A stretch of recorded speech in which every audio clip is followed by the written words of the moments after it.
nouge. Now, il y a un calé, un cadé. Ok. Iye. Madame. Now. Gwa, madame.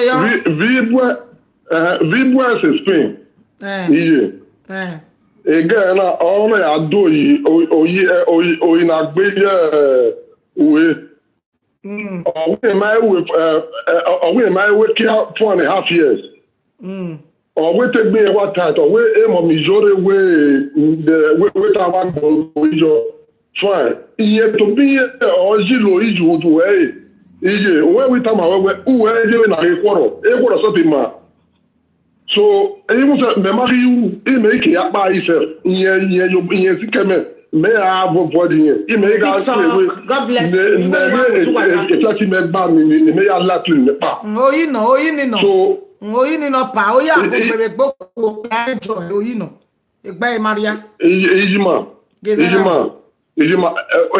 na wa e mani program na ya be ba na add origin or Nigeria back on now you will know how desperate, how bad is this guy again. I'm telling you, even not going to add it by again, Ija.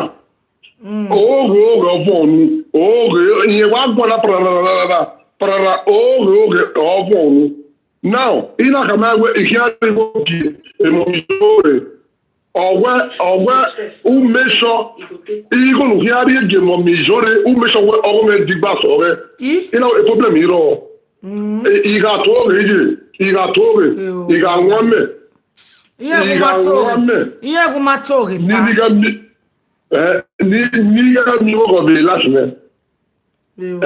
fine. The problem is, money I would hear again, mommy, you're very worried. But when you got a 200-year-old no, you have to make doy. So, Oina, Uganda, on our way out there. Before you said, they know not in Nigeria. In our we are the one we want to say order. A guy already receiving the Yamari Mary away eating for me. You get 150,000. Yellow uto. Ina go na muzwa hospital. Wo biani otun koluwa wala we no amomiwo. Ina we I paid it. Even a job was there otun ni the master did work all he said do we know I did a job more by a kinana told all he said is 50,000 to but in I come a job more than 60,000 jobs. So in when you're not a leaking on our cancer movie or we may call no we just have 50,000 am with that's again 150,000 I have to original we had to take by very all because a palm mad. He got no, he's a airline, no, do not add obedient by them. For you to know who is saying the truth and who is lying. Okay, only the Bolofawa, the very first time the here to we had the program, you ask a very clever question. Or we shopping go or we no. Ijima. We shopping gege na. Il dalawu. Even ça il a fait beau bien no. Even des sont et sont dans de gege ou bien no ko ni ma e. Eh mo bien no bien né bo no. Ijima ore line na no. The following day on our ego ni send the gear igi that this no a palore pani la phone where ya send any go gi no aye epa oni se emi opa ni me yan ise to wa ni meyo nwa ilelegbe ero wa no even self me this and I've told my mother even tamotia ne toine so even yaw ni mo dayo be No, ni mebe mo da yo ori. You don't want to. O saverio. E pa me onu gweta me we uga me mi pa no we no jabo we ni da do ga roge. We na egui no mo so fo. Ije ma. Ge me baba. Ije mo ri agui e to da iro ni sa ni na we na ya do igi ije me ya. Ije si me mo ago kwa na ya. Mama, why go see go no when we are doing gije? No. For respect. Bon. Okay, ni go. Where ni cast well or go women well. David where that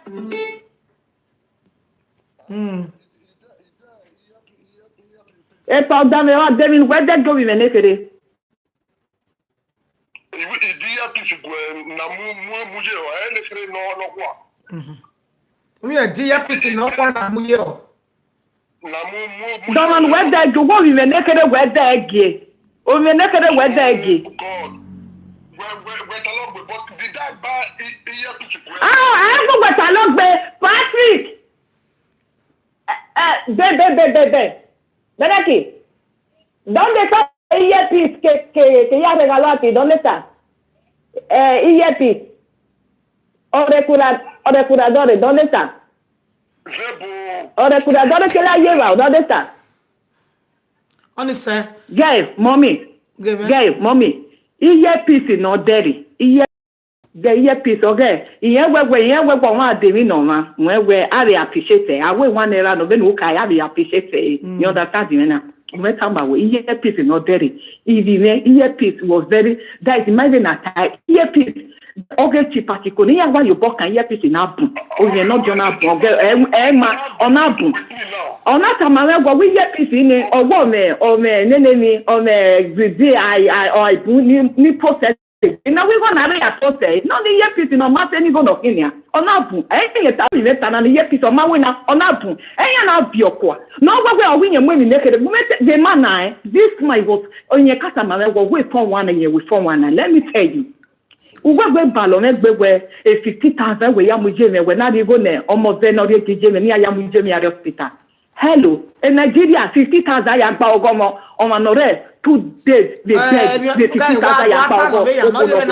Only Nagbera. Gumeta Mawe, we read even a Benejoji. Gumeta Mawe back.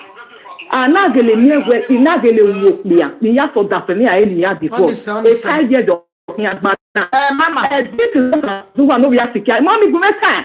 This is not just as one of your secure. You went to Mele, is London, you had a Germany, you had done it on, you my hammer, very men. I'm not going to near way now in Africa, when you have devoted a done for me. And you need not one, another one. Oh, you know, you are Julie. Gay, if you know, okay, I will your mouth. You know,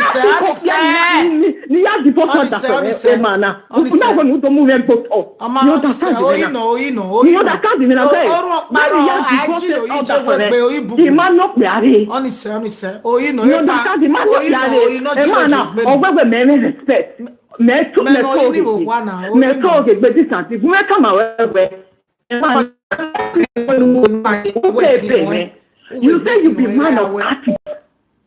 Oh, one where government or Mogwana, Meroway government. I have my whole house. Meroway government. I they pay 500 euro every month my pay. I they pay the father of my children almost 400 euro every month. And they pay my I don't pay my house. Fairly everywhere. Wait, why they pay? Hello, my sister. Everywhere. My sister, wait. Money when they born everywhere. You went out and you there wherever you there, you know they born. My sister. No, wait now, wait, may I ask you a question? Why you use me complain this man? I'm not telling you give me money. I need a piece. I say, take me like a piece. I need peace for your hands. You understand me? So you I do the lie. I do the lie. Okay, now I want to ask you a question. Why you they pay the father of your children for 400 euro? Why? Okay, why are they pay? Why me are they pay the father of see, and this man, when I they think, I go hospital. For there, I contacted my father of my husband, say, I want for there, I will go Nigeria. I will go Nigeria. Now this man bring a paper come for me for hospital, say, need the divorce. For hospital, when I take bed, this man bring paper come for me for hospital. I dey hospital 21 days. They change me for bed for mental this thing when I not. I want to go see my mother. When my father died, I not go Nigeria. I said I want to go and see my mother. This man bring paper come for me, see me divorce. For there, I was collapsed. You understand me so? Now I found that divorce. When I found that divorce, as hospital, they say I not fit take care of my children. You understand me so? Because my not they well. I not they well. Now I say okay, no worry. I not they well. Then I sign everything. I say no worry. I know near this man. No go house. I go. One of my good friend or even when I get very. I go there. I spend 4 months for her. I send paper. All the house, everything when me and he get, I don't need anything. I need the peace. Now I say sign. When I go court, they say why me sign this paper for this man? As I say sign this paper, now this man will take care of my children. Jesus. Then me go to pay the man. Now I say no worry. Now I say sign this paper. When I say need peace. You understand me? So now I say they pay this man 400 every month. For 400, how many children you get? How many when children? This man will come the start, now peace I need. I don't need anything for this man. I need peace. Don't do. This man go dey chat for me. 200. This man go dey chat for me. I dey tell this man say my body not too much strong. Like I don't want peace. I need man wey no dey shout. If he dey shout for him, it be like say I dey. No, I don't need peace. This man get extension ya go on. Extension.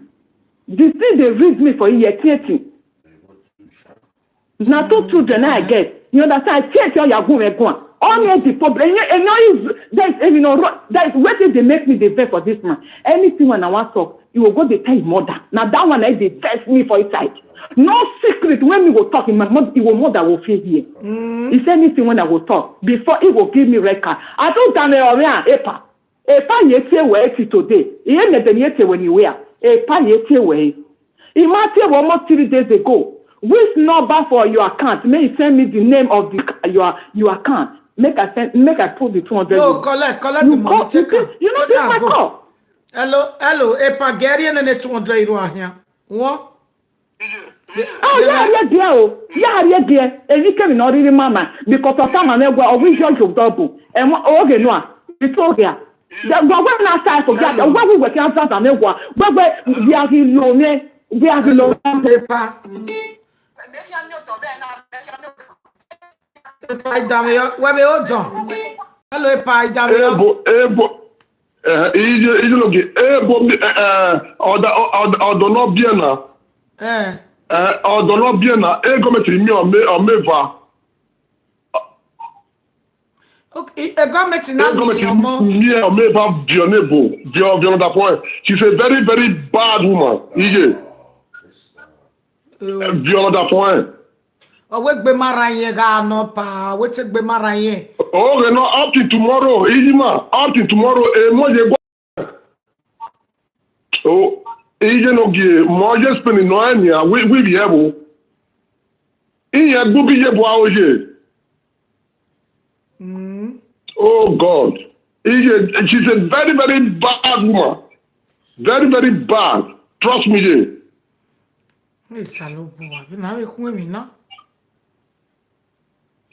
Ejima, okay, we are try. I think about 1,000, almost 1,600 people. They are listening. And then you see, and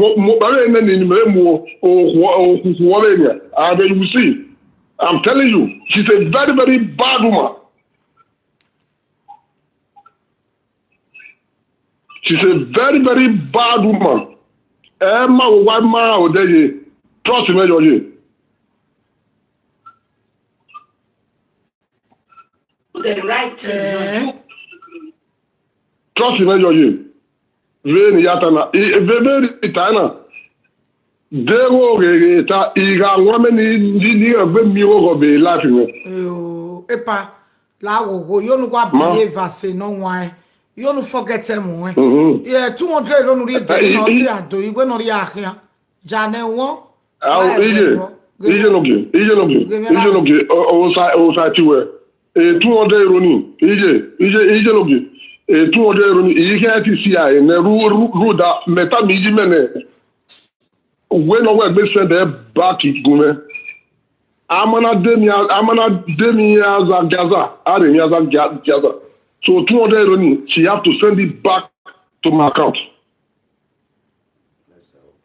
Robano. Mama. Mama. Imagine waso. Hello, Mama. Where are we? John no send the again.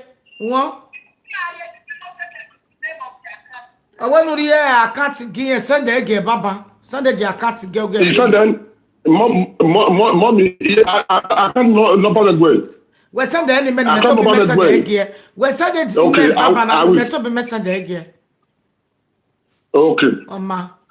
That dog are okay, mommy. Okay, mommy. And the Ijima, la okunote ban nowhere UK. La send a number go. Mama yare number. Mama we regbetie. Mama pa we fear. Mama we regbetie o pa wonu ye number we ni e. E pa me passport so you can go to anywhere. Hello. Hello. All send me the account number ban Mary no won. Hello, Mama. Now you are the talk. Gay, Emana, Anagele me wearing not time. Lord, where would you? One low and we are watching. Hello. Gay, when it, Mommy. Mama, confused. Mommy. No, you are watching.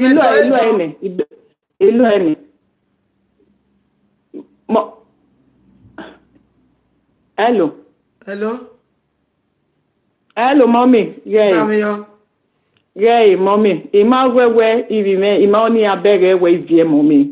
Cause no di onoro do no we working. Yeah, anagele mi we di ogeleje we ni mana ya no ge ya mi wo mo. Espe ya mi wo. Ya mi wo mo. Espe. Yo la ta di na. E o me haime o me ba ni. Iya mi wo mo espe mu dawe iwina. Then imagine any stupid then you understand? He black in weather no go. You understand the now? Many years for this thing. You understand the now? We are can you understand?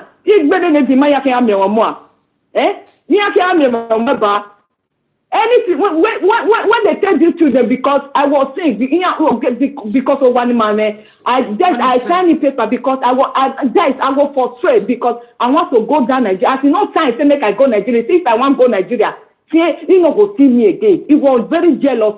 Say I want to go and marry another man. You understand me? I said give me divorce. I divorce. You understand? I'm not saying I'm not divorce. I signed everything. I not get what they use property because I not the person who to say Bahamis I will get property Bahamis. You understand? My father has many lands. My father has many houses for Nigeria. You understand me so? He really meant he alive with he have your very many alive with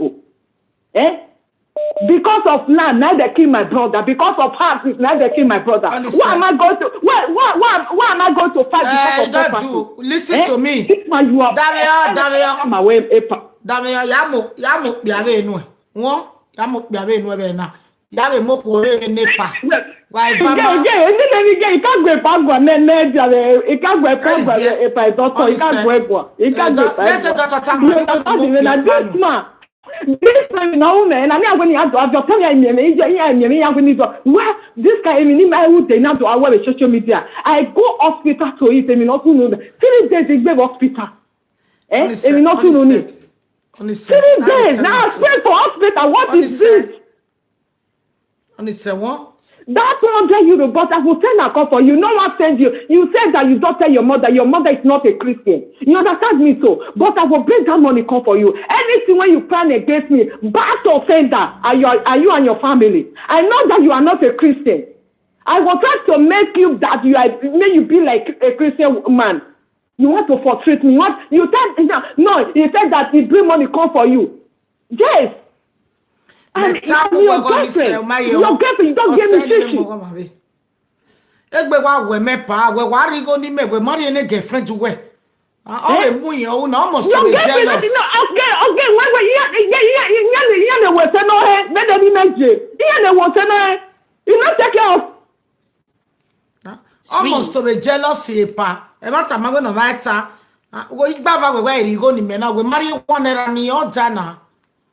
E pa he ari go me o we go kero ri me. We yare ni na we 50 go ni 80 please na. Atemata wa mona. Esa ti please. Anyone area na when go you want I think na kata no na ka win your day on your way shopping go me. And shopping up 4. Hello from London. Hello, mommy and doctor. It's J. Mommy and doctor, come on. Mommy. Give me. Ma won say ka di ma ba area no ba ne kare no fa yi.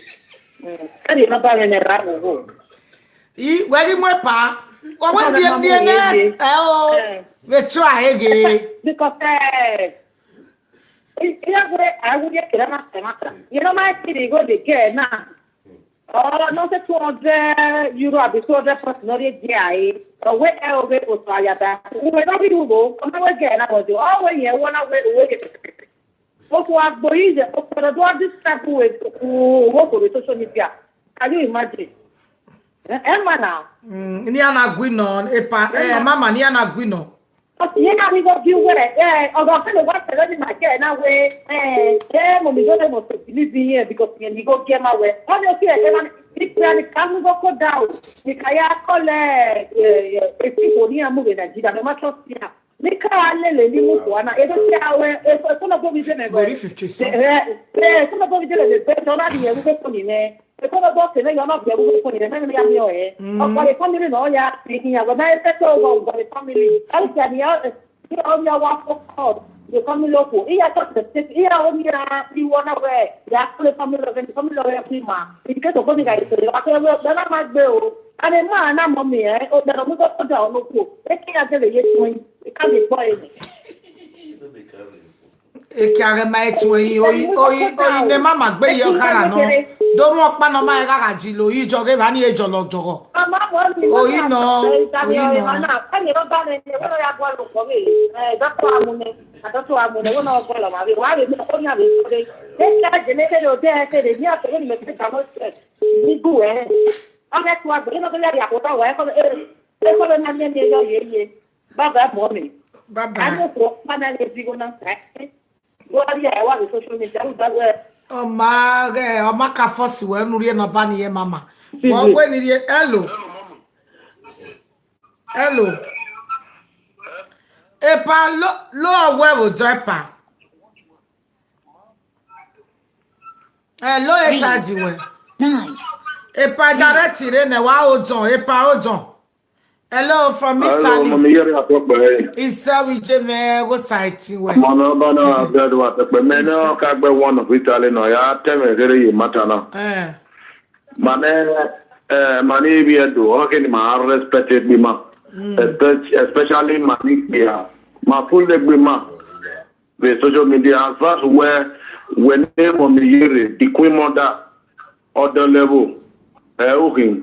O ma ke de ma ikbia no be ekpera na karania ebe yo momo we no ge ari ni o pa de be yo momo no le cross 14 ebe yo momo ke no ke na tala dia aga do bo mi we oku na we o ge le be o ebe na tala dia be social media anything o magba o ga be no we da ku na o be no ko be ba ku oh yiri we amano munu no ya tale we give ni ya wo kame give ni ya wo ku e oh ni wo be oh yiri tama dia ji fi we ye ani gbegba ni wo we ri oni ya degrade ya degrade the manhood because what here ya my value ogba no value ke ka bo blame ko ni ro because eminia wo eminia mi o ti na mi we ipe anya mi gba no manya gwa yo boda yi o mara ka de be ipe to ku ya mekin I'm 47 years plus, but the way I have behaving, when you are near and I area people, that I area people, Umara said, Wale Lukuria, respect of winning. Only my way of when you will respect you when area was there. That's what seven Wayalo Yakipe, then Wamayalo Yakipe, Edua Boy, it's very expensive way. Or market cannot do a take benefits to media. Or I move in oh, would it be? How they were dying? Whether return you go, or when return you go, or my return you go, that one is not the important thing. The important thing, or when matter, I can get time here. Umukuna in Vaka Caboya, fine. Then I wrote the Emina to Boa soon, then look at yourself. I can always two words.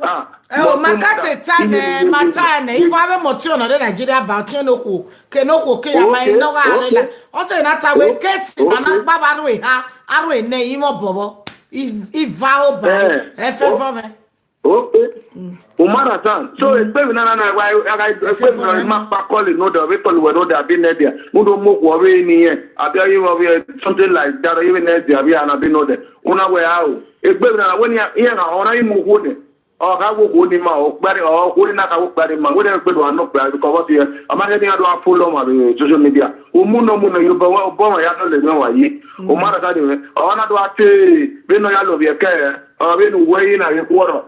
If you're not being a little brownie, I don't not be aware my water. What the power? Yeah, no, but mammy never rock bar. For me, your mammy never rock bar, yeah, no, or any book, but no pack you. Mommy, I know the Metana whether or your Maui, but okay, look, Daniel, respect to who. Not so much. As a Mediana, what would take better than one mark who become a year. Una viame yo, relate, do man you with so on in a bull of water. A Bema Ryan Gana, una do bow was senior. A year Gana. A year Gana was a Gana with Wetina. A year Gan with your bona, Nibini Canara, Elway. Only my very man out of the yard book. Very many was saying no money yard book. Our war. What make you a Christian? A Christian, red book. Our war. What even know I call no Yahweh no one, or warning, or move or move. Let be from your heart. Get out from the hallway. I go take no better than no Yahweh Yahoo. Open already on it. Never where not so clear. And if one of them will need to clear. No do ya book an upia, any a donor upia, any a one no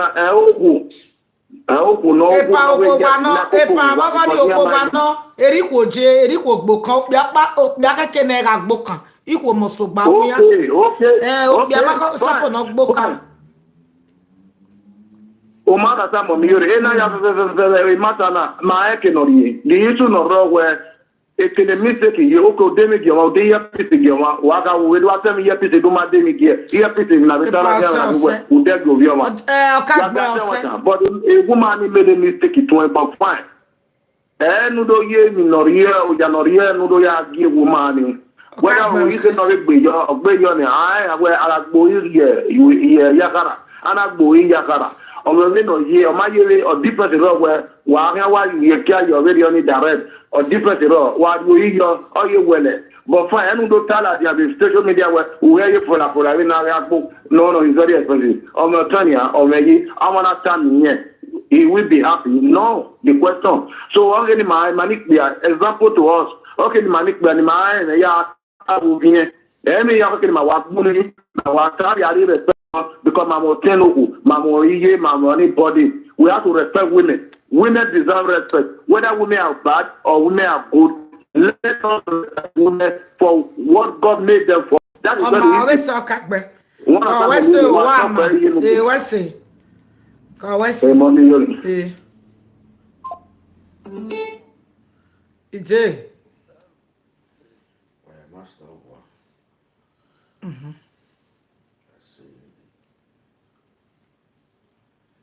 Magume is nana. Wepa.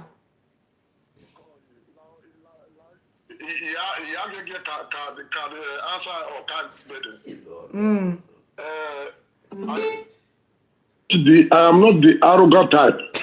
I am not the type of person no doit exposer et baby et social media. But emeni taladia owe ugbeso o aya mi fefe ku ti do ya gbokan ti maybe ti do taladia we na make na ba we gemini you when agbona omoga push where into a war nene. There is no other thing you can do again. This girl has pushed me. She pushed me to the wall. So all here. So a color no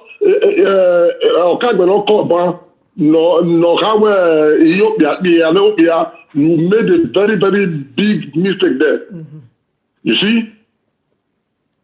So you cannot talk like that. Don't judge somebody by what you are, because you don't know this girl. She's a very, very bad person. And no judgment way. I don't need her anymore. Okay. Call you. So if I need a woman anytime, I will let you know. Okay. Call you. You understand? La wo do me a favor. Jingo ni ne igo ni Jane gena.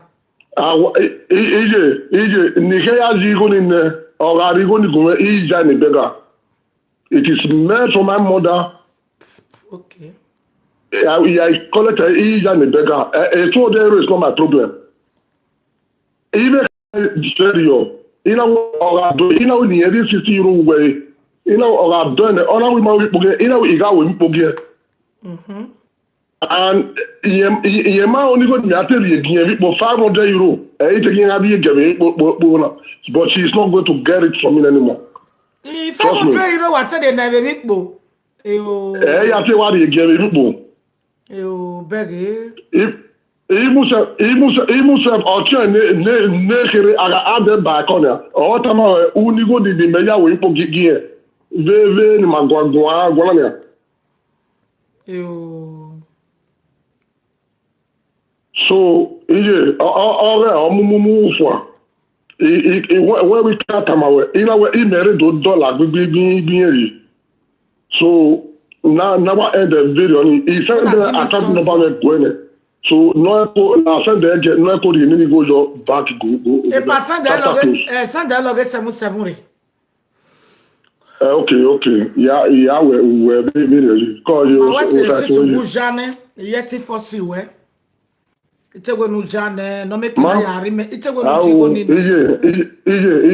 have a reason why. It's pretty much where you need trust me. Oh, my problem here. You know, spirit motor when Jane. So that aqua, why you see a rugby. Ejima omagari me wo de no ma ke all one e metam we me buye se speye the very first day me favor me la betu ina wi yahu again answer me je betu when yahu me la ki ewu ki trouser je no e wala to me this guy took my clothes away all I have that so ekemena yo ime ikwe bebe too because me view the what say akwa why are you searching my bag what honestly so let me forget so I will send you the account number no end the so no call the 200 euro finish go baba yo honestly a pan a very responsible man. Only see you ever understand it beyond. Hello? Pan a very, very responsible man. Hello? Yeah, hello. Yeah, doctor. It's what Toby Jimmy? I would like to take a contribution. In reality, what you call you keep and you do not share. I am a nuta. Telephone wedgie. Where? Hello? Hello, what guy? Hello. Any anamie wuwa so for instance when you're not and it doesn't work as well, you don't have to become enemy. You just give another device to someone company. You don't have to start fighting. And also some battles you fight you win and some battles you fight you lose. Like for instance, sometimes you just let it go because you are a man and a rich man or let you. You not do for me, some of you you not keep the faith. So I would like to beg that with her. Let the money go for her. Just consider it as even just or even over. And also, you should not be discussing your relationship with your mother, with your family, or thereabouts. If you want to have a relationship, it should be something of your privacy, something you do alone, just you and the woman. And if you have a problem or an issue, like you saying, or Madame or Edema Ryan, yes, she might have to be mentally challenged. But it's up to you to either see if you can fix her or you cannot fix her. If you cannot fix her, you kindly walk away. And if you can fix her, you try to fix her. And you do not have to drag her to the public to start flogging her in public. That would be my contribution.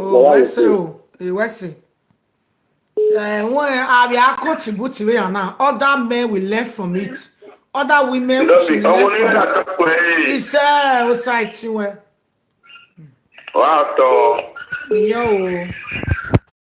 Hello, Muniore. The hello, and we are watching hello, eh? One la wo rami.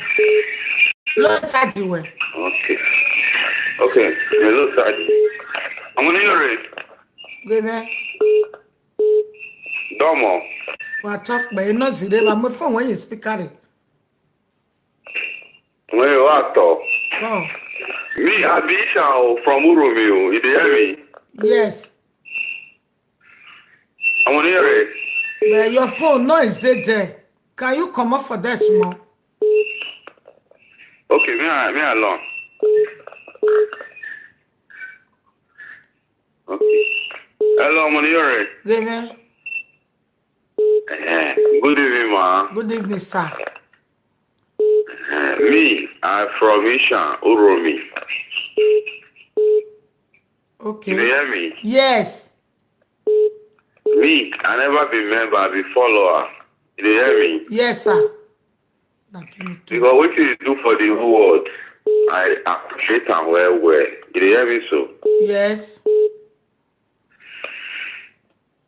So, what do you want to talk for this matter now? Where are they watch? If that man where they talk about this girl and she be sister, I go feel. Now settle me, we go settle there. Me will settle there. I go feel. Me will settle there. Me I don't want me the friend again. Me they play normal play. When you do out here, you friend they be man me no stop now. Me you don't do. Yeah, I beg. Okay. I want to what you want to tell you now, eh? You hear me? I dey hear you.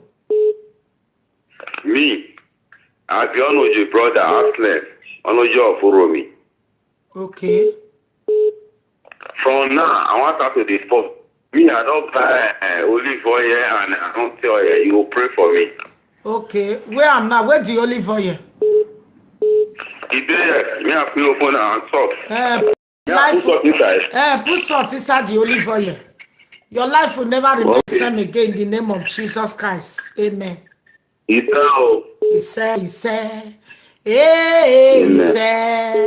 I'm not your young salt. It will change your okay, name. I don't put salt inside. Water go join. No, water no go join. Just check and put some more for your mouth and tell me how it be. Whether it's bitter or it's sweet. Okay. It's sweet. Now so you go taste sweet for your life. Now so you go take give you a great testimony.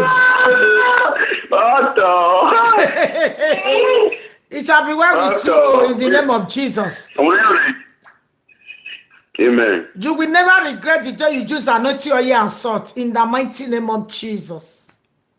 God bless you. Amen. Remain blessed. So always use it. Midnight, going out, you use them. Okay? Favor, blessing. Okay. You are free for family costs. Amen. Bye-bye. Money, I want to give testimony. Okay. You hear me? Yes. That's the one they hear your word there. I can't find document My document, I go them, I know to print several times. They come to the locker. That time when I come tell you, tell me say I'll get my document. You hear me? Yes. When I come back here, before you know, they can't give me document. 2 years. Praise the Lord. Hallelujah. Hallelujah. You are great. God is great. God. Congratulations. Amen. Bye-bye. You're too much. God You're is too too much. much. Nobody like you. God is too much. God bless you. See me. Me, I don't go Ghana. I don't go Egypt. I don't go many countries. I don't see person like you. Thank you. Now make I want to be governor of those states so that you people will support me. You're the winner. We support you to say. No, not support. Even me, the time when I from Ghana come back, I also grammar school now go with the new Lagos school. That's how we went to our wife. Okay. God bless you. Hello, Moniore. Amen. You too much. Nobody like you. You know our own. God is too much. Thank you so much. Bye-bye. Bye. Bye. Bye-bye, Moniore. Ah, Jesus. Hello, God bless you. Moniore, I talk there. It's Mommy, now, you let me come and I'm married. I want to mean, I need 1 minute. No, they were here by Mina. Wa mena kemi no mama no we mi na tuga no ekwa yo ekwa beti Jesus Christ no re do mi mafa he said God remain blessed magbara 17 baba na wa mari to so wa give say 1000 ma say 1017 get tons up wa when wa mo jeri me gure live video e tons up in mana high YouTube guy. Hello. Hello from Italy. God bless you. Hello, no ba afeke no e mo mi ele me ka gbe no wa to ye no bi. O site we domo.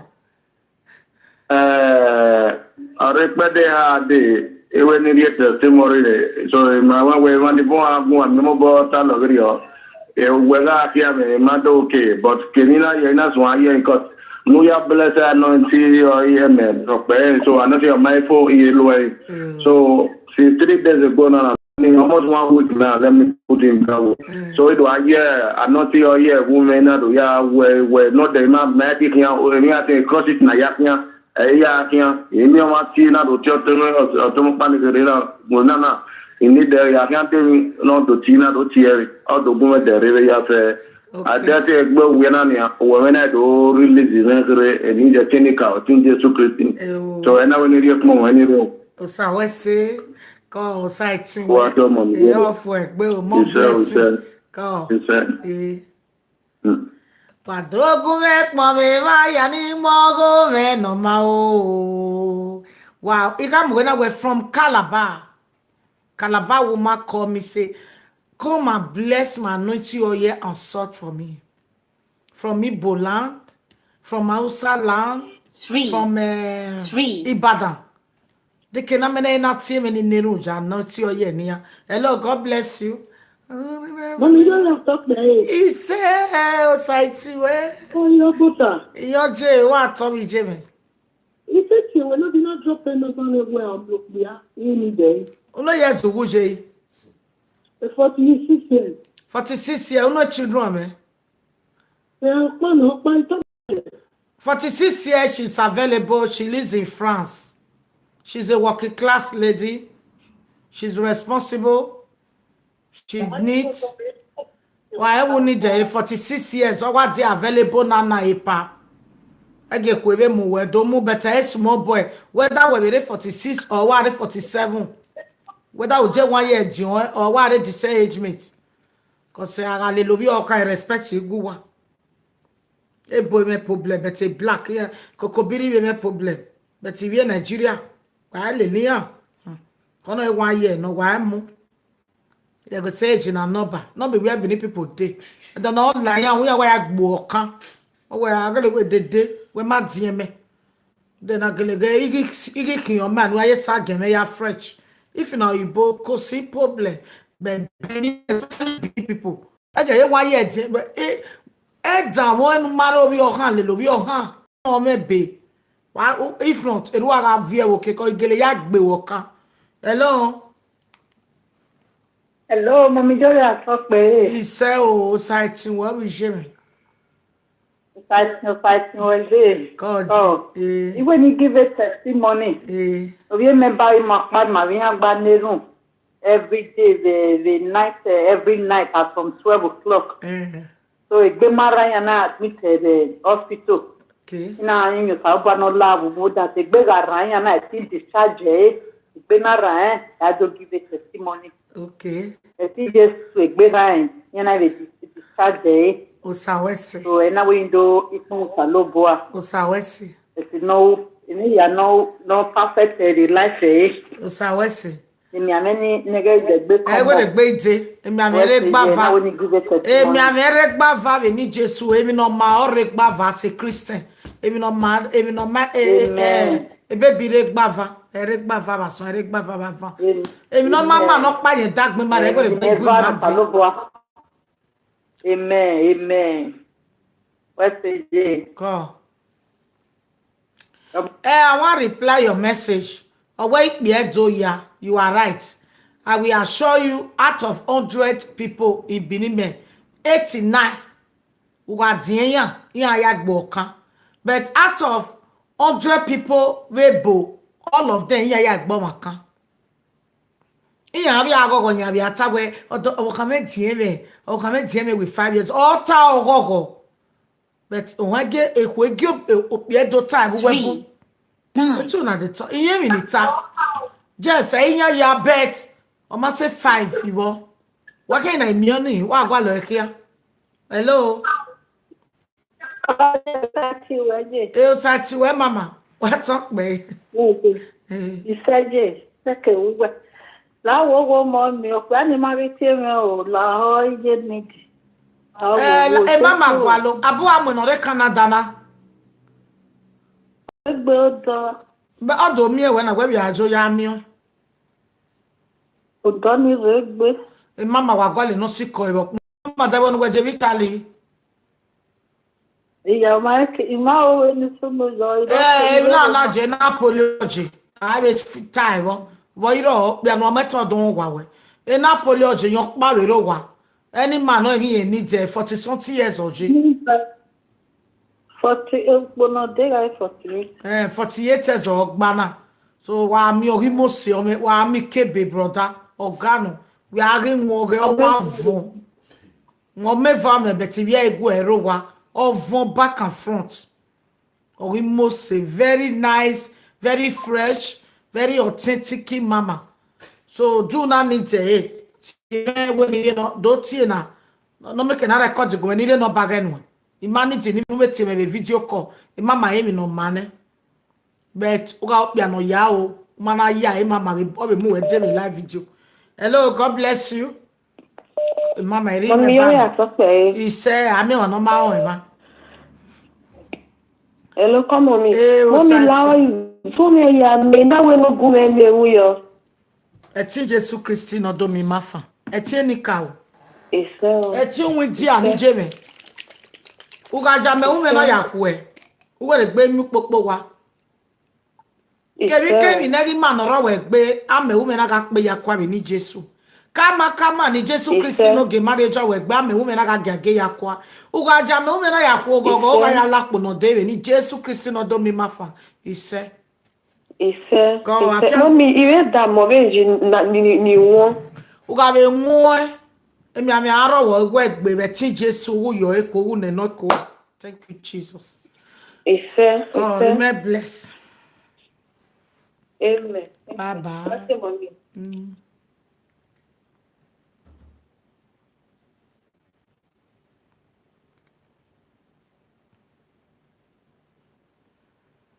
From Holland. If America. If America. Mabage a poster ni America. A party in Wauna, no Joyan Wawe. Mabage and Wayam with poster ni jo. Idioke ken Wayam with poster yo. Home and abroad, all over the world. I more babayo. I web motagaro. origin garo origin yesike garo eri okeke nu wagele yawe o mani no we postani o salobo ori afin agbenu venu ya muji negede gbeji yagbe ero salobo bi aton we be mu o ma lele mi na gbon ata una we no iya na ya e tornado okeke na mu poster na be yana we me mi e Facebook na we first time na ya wona mi na kina first time eri ma atebe ya we be party ma ate we Paris eri ma watebe ya weze so wa ma o ma ni no we poster ni America God can bless you o John Sage ba ni na mi o e page John Sage e ba ni na mi di poster wa ya e poster ni ma lo. Hello, God bless you.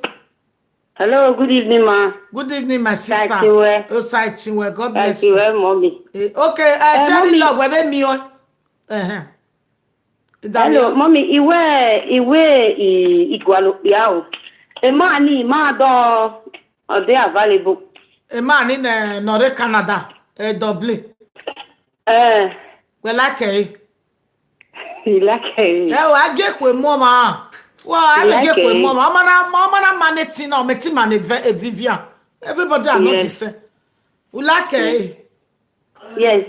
Well, when you get marwa gbe o like Yes, mommy. Ime temata. Wa wu like baba ya de no ba we no tie we. Uno mo we bie. 3. O meha. Yes. Uno yesu 32 years. E pare 50 something years. Mama na. Beto ma ni domo no bugbe na. Wa wo bie vane. We are die. Bie va okpa ni no ya die. Ama bie ni pe do egbe oko ma be marriage ni. Edo. Awe ogwo ma bie no ma ejo ma mi yo wa. Awo pa eva no bie ne won. Wa wo he gba to ni. Ire no ba we die ne ya ti we. Oh, you go no for your new relationship. O sa ba ria fi agbe nu. Thank you very much. Oh. Bye. Wa bega ewe. Tata ba we pa yan mu. O ma be ola jana we ni je. Iri life na what simple. Have a good bye.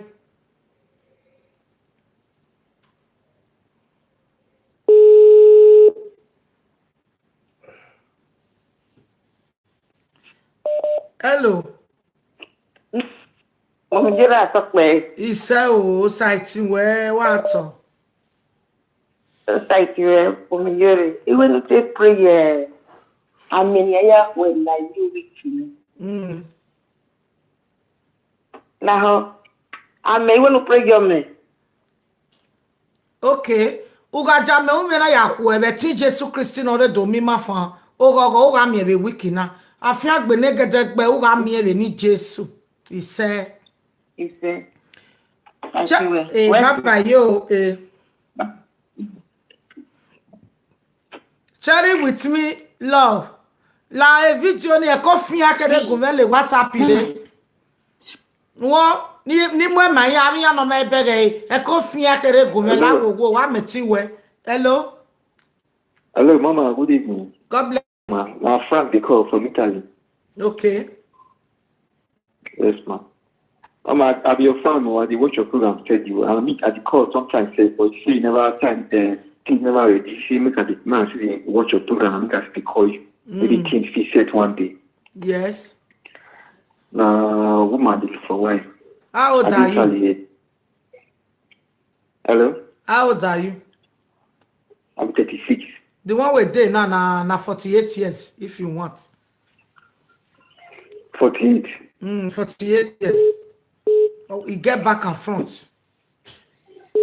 You must get back and front. Yeah, I go tell you now. If you chop, you go no say yes. It make boom boom boom. Get back and front, very full. She did Italy. Yeah, she did Italy. 48 years. You there how many? I did 36. 36 years, 48. Una be the same age mate. I just small 2 years they did different. No, I be 36. 36. She did 48. How many take they different?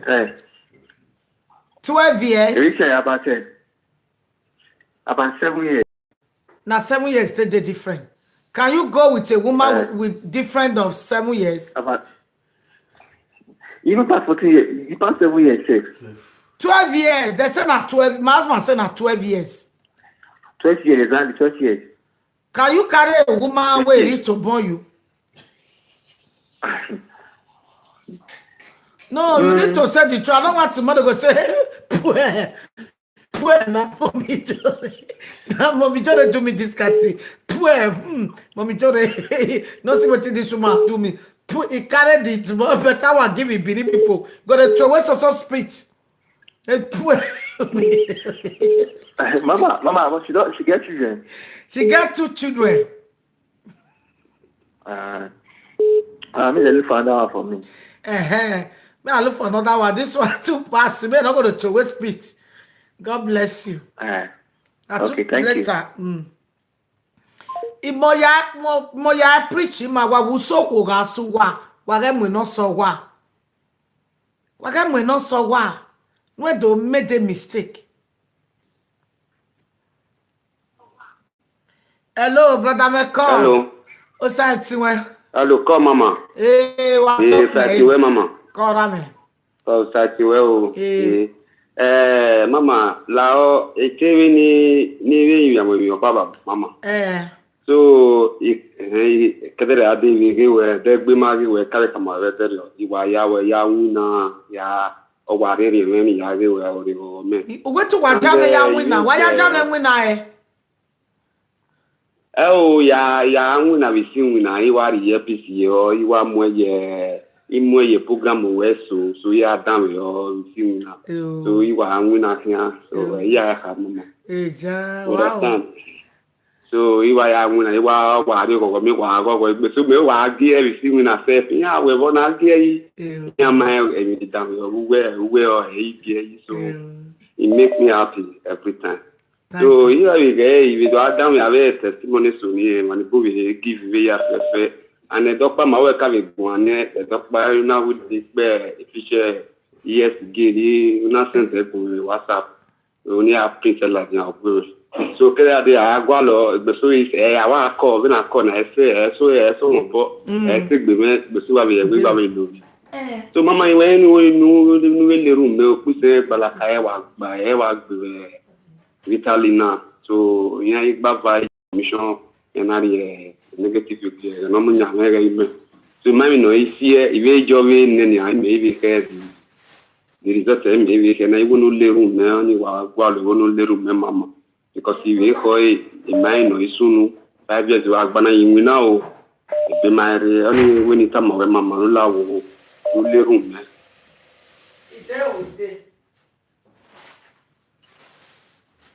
ide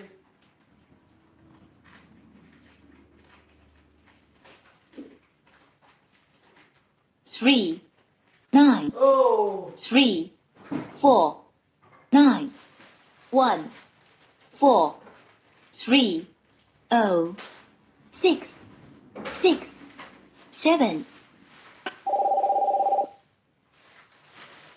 Ideu.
Elani now, they call it no Larry. A SIM card, they call it no Larry. I think time. Hello, Mama, call. Come, mama. Eh, o site where? So, near Taban, though in our own no room, man, because 5 years they were to the one. Yadoli for ye. Yadoli for ye. Near Dolly for ye. Yadoli for ye. Packet to me. You want me, one. We kawaja me women ya whenever sona. I'm a woman we learning not busy. Hello from Italy. Brother, we are out on. Hello, yes. Yes, Mama. The Frank we called just now. Okay. Wait, 36 years. I won't drop my phone number. Call your number, come out. The whole world, they list you. If now 100 people call you, now you go select the one where you go follow. Okay. Plus 39. Plus 39. Very nice boy. Don't you have one here? 34. Hello, Agno. Hello, Mama, idea. They call him again. Plus 39. 34. 91. 43. 06. 67. Okay. Call him again. Yes, ma'am. Plus 39. 34. 91. 43. You are from where? I'm from Auchi. From Auchi. 43 0667. Oya end. Yes. Oya wa call eh. One ukte video call. They book down like you know. Umana fiye o rejo.